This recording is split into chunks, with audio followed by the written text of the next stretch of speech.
Hey y'all! So I do read the video suggestions and comments you guys leave on the videos, and one of them, actually a lot of people ask for beginner videos, and it will also apply to all body types. I was dangerously skinny at one point, and I was 30 pounds overweight at another point, and I really wish someone would have shared these tips with me.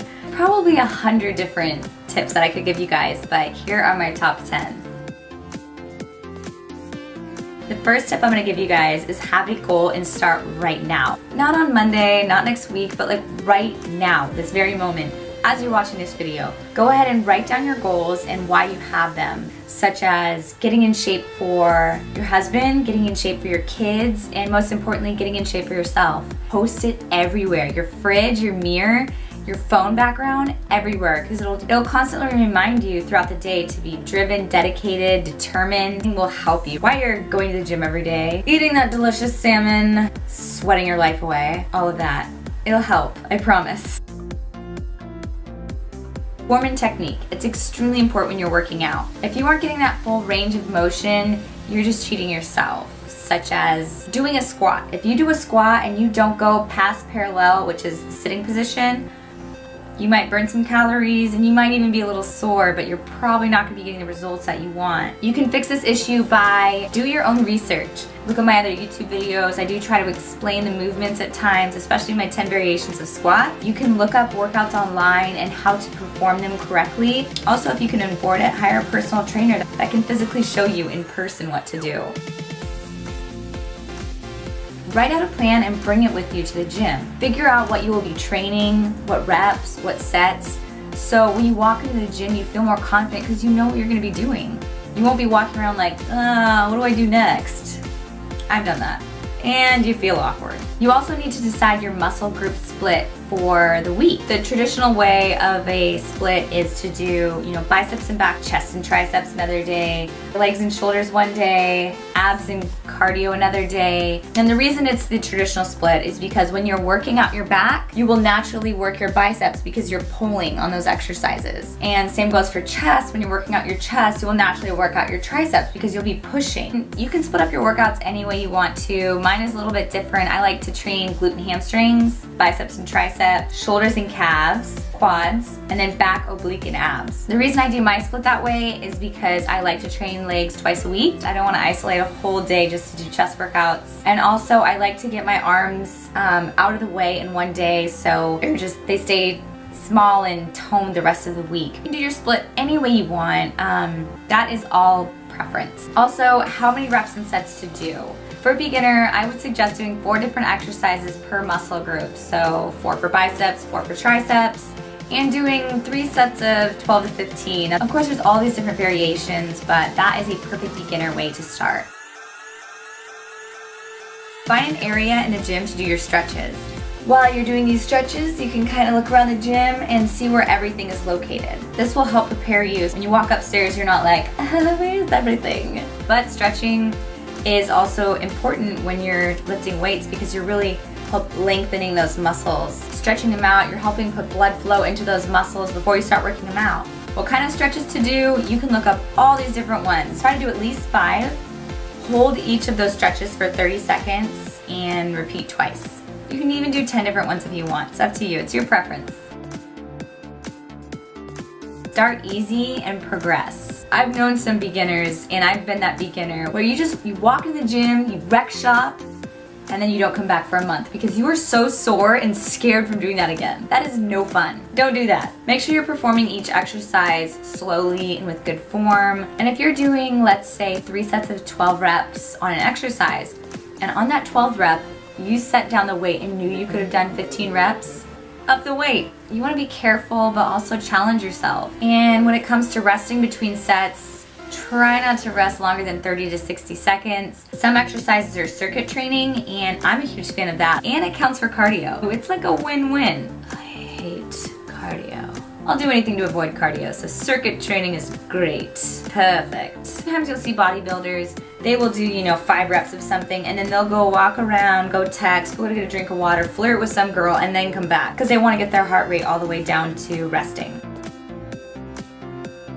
The best time to work out is whenever you have the most energy. So for me, it is right when I wake up. drink my coffee, have my big breakfast, and I head off to the gym. By the end of the day, I'm too lazy, too tired, I don't want to do anything. I make it a point to go early in the day, but it doesn't always happen. Sometimes I go at midnight, sometimes I go at 10 p.m. Whenever you can get your workout in, that's the best time.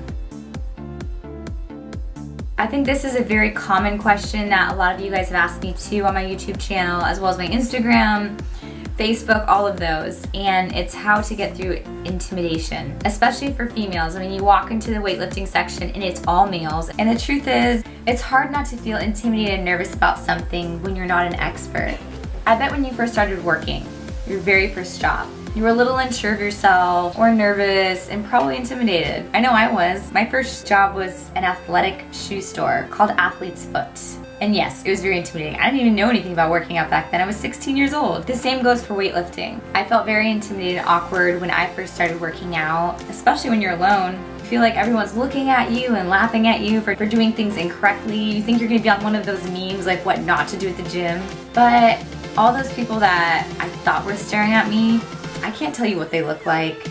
I can't tell you any of their names, nothing. So try not to pay attention to the people around you, because most of the people that go there are there to better themselves physically and mentally. They're there for themselves, not to stare at a bunch of other people. If you still feel intimidated, get yourself a pair of obnoxious headphones. I've seen some for like $20 at Walgreens. They scream, "Don't talk to me."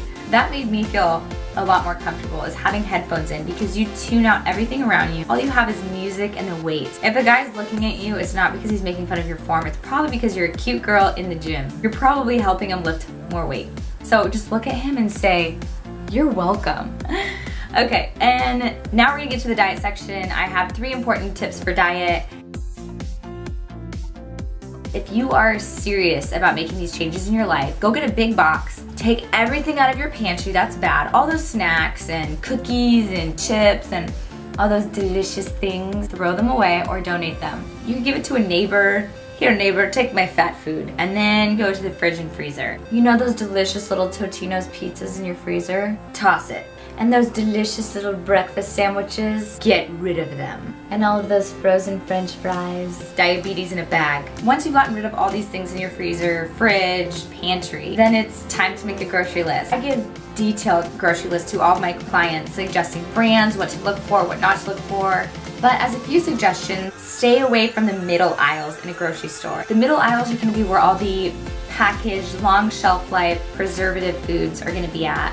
And really, 90% of the food that you're gonna buy is gonna be in the fresh food areas, the refrigerator sections. That's where you're gonna get all your vegetables, your fruits, your lean meats, eggs, orange juice. 10% of it will be from the middle aisles. That 10% will be things like nuts, oils, steel-cut oats, brown rice, quinoa, seasonings. Once you get home from grocery shopping, it's all about being creative with your healthy meals and snacks, which is gonna be another video very soon. I have that on my list, just to make a video on like healthy, fun, creative snacks. You're probably gonna make a few mistakes along the way, and it's okay. You're probably gonna eat that chocolate. You're probably gonna have that donut, that piece of cake, cheesecake, pizza, and it's okay. You're allowed to reward yourself with empty calories now and then. The real challenge is making sure those rewards aren't frequent and they're not every day. I have a cheat meal once a week, sometimes twice a week, but I also lift very heavy and very frequently. And I love donuts. No regrets. Always, always, always eat before you work out, no matter what. If you haven't ate and you're on your way to the gym, stop at a convenience store and pick up a protein bar, something. Your body needs that fuel to be able to lift weights. If you give your car watered down fuel or not the right fuel, you can't be mad at it for not working correctly because you're not fueling it the right way. Exercising on an empty stomach will cause breakdown of muscle tissue. So instead of using fat or food as energy, it's gonna be using your hard-earned muscle, and that sucks. Don't do that. Great pre-workout snacks would be berries, bananas, rice cake, peanut butter, protein pancake. Post-workout is also important. Really try to get your protein shake in right after your workout. And try to find a protein that is low in carbs and sugar, as well as high in protein. Okay, so Supplements are exactly what they sound like. They are supplementing for something. In a perfect world, I would eat my 19 servings of vegetables and make sure every food I ate had exactly the amount that I needed in them. But I will not obsess over my food. I am too busy, you're too busy, we don't have time for that. And I don't want to carry chicken around everywhere. It's weird and it smells gross. Ugh. So that's where supplements come into place, and they are very beneficial. For every beginner, you need your protein for after your workout. You need this. Unless you want to carry that smelly chicken around, you need your protein, and you need to take it right after your workout. A lot of beginners are like, I lack motivation, I don't have the energy to do it. Use a pre-workout. Pretty sure you'll go after that, or you'll scratch your face off. Be careful with those pre-workouts. They can be very potent. And something I always recommend too is a liquid fish oil. And it's not that gross. You just chase it with some fresh squeezed orange juice and it's delicious. So those 3 supplements with a good multivitamin as well is perfect. That's all you need. And that concludes the beginner workout guide. I hope that these were helpful to you. In the future, I'm gonna have another beginner workout video. It's gonna be day in the life of a beginner. And I'm gonna be using my sister as an example. I'm gonna be showing you guys what meals I'm gonna have her eating, what supplements she'll be taking, and what workouts she'll be doing too. So that will be the next beginner video, and I don't know when I'm gonna be uploading that, but it will be soon. Also, the next video will be me traveling to LA, to the LA Fit Expo. So if you guys are going to that, stop by the Anonymous Talent booth. I'll be there just hanging out, chilling. I have 2 people coming, and they're gonna be taking a lot of video footage, so you'll probably see yourself on the next YouTube channel. I am so close to hitting 10,000 subscribers. Thank you guys so much. And once that happens, I wanna be uploading videos twice a week, so you guys get more footage, more information. Thank you guys. Please like this video and subscribe to my channel, and I'll see y'all next time.